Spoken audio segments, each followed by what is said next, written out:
ከዛ የሰርጉ ቀን አለፈ። መልሱ በሳምንቱ ነው። በሳምንቱ እኛ ቤት መልስ ተጠራን።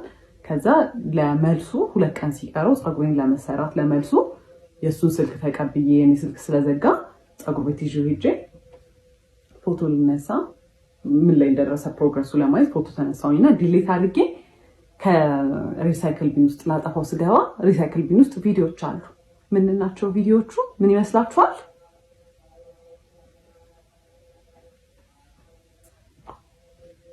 ቪዲዮ ነው።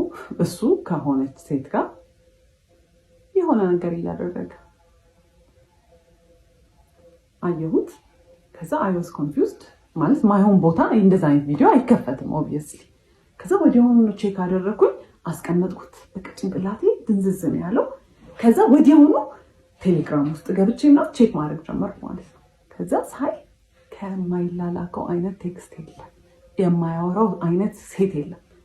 ማውራት ከጀመርንበት እኛ ዴት ማድረግ ከጀመርንበት ቀን ጀምሮ ይሄ ስልጠና እያለ የሚሄድበት ሰዓት፣ ባህሪው የሚቀየርበት ሰዓት ኤቭሪ ታይም ከሴቶች ጋር እያወራ ነው ማለት ፍለርቴሽስ ነው። በቃ መቼ ነው በዚህ ቻፓ ላይ የምትቀመጭብኝ?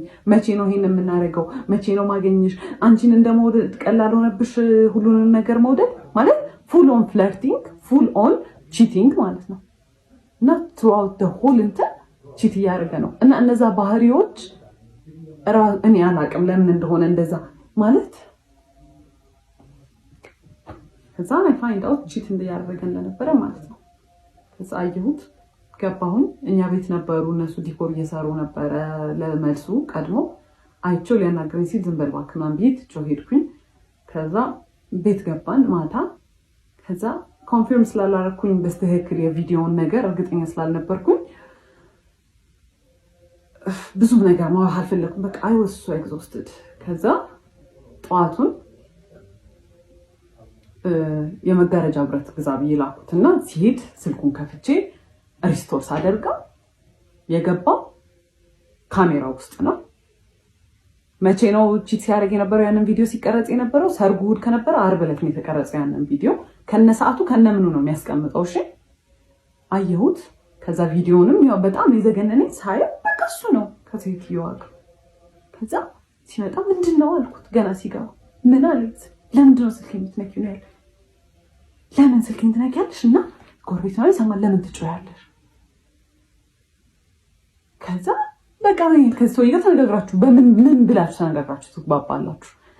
ከዛ አይ ክራይድ ምንም በቃ ምንም ብለው አያምንም። ለምን ካሜራ ውስጥ ገባ አላውቅም። ቴሌግራም ላይ ያገኘሁት ነው የሚለኝ ማለት ነው። ከዛ ትቼ ወጥቼ ቤት ሄጄ ካፌ ሄጄ ተቀመጥኩኝ። በቃ አልፈልግም አልኩኝ። ከዛ አይ ኮልድ ማይ ሲስተር ነገርኳት። ከዛ አይዞሽ በቃ ምናምን ነገር አለች። ምን እያደረጉ ነው ቤት ስላት ለመልሱ ወጥ ምናምን እየተሰራ ነው አለች ማለት ነው። ከዛ አሁን ሰው ተጠርቷል፣ እየተደገሰ ነው ቤት። ምን ብዬ ነው ትቼ የምወጣው?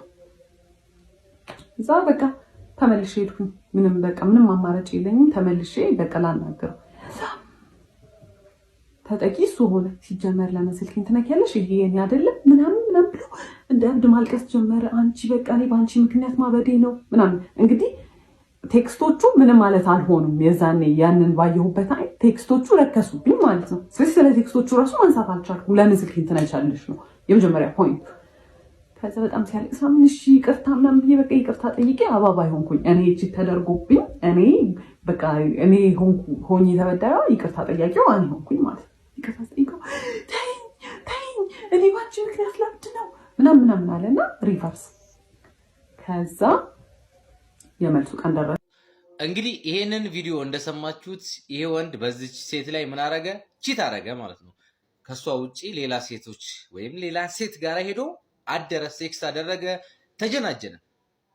አሁንም ልብ ብላችሁ እንድትሰሙኝ ፈልጋለሁ፣ ወንዶችም ሴቶችም።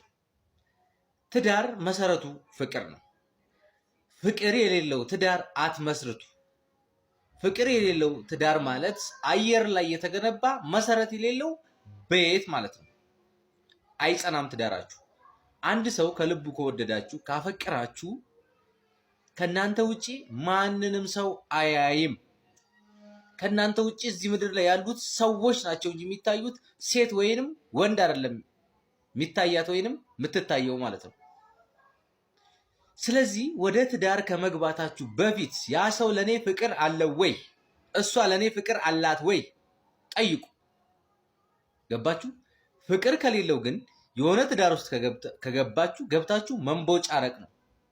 ሰው ቺት የሚያደርገው በነገራችን ላይ ፍቅር የሌለው ሰው ነው። ለዛ ሰው ፍቅር የሌለው ሰው ቺት ያደርጋል።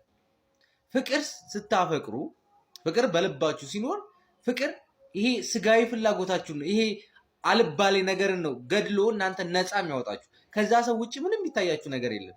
እናንተ በዛ ሰውዬ ነፍስ ውስጥ ጥልቃችሁ ገብታችኋል። በቃ ምን የሚታያችሁ ነገር የለም። የእናንተን ትታችሁ እዛም እዚህም የሚያይ ሰው ከሆነ ወይም የምታዩ ከሆነ እውነቱን እነግራችኋለሁ፣ እናንተ አሁንም ፍቅር የላችሁ። ስለዚህ ፍቅር የሌለበት ትዳር ውስጥ አትግቡ። ትርፉ ስቃይ ነው።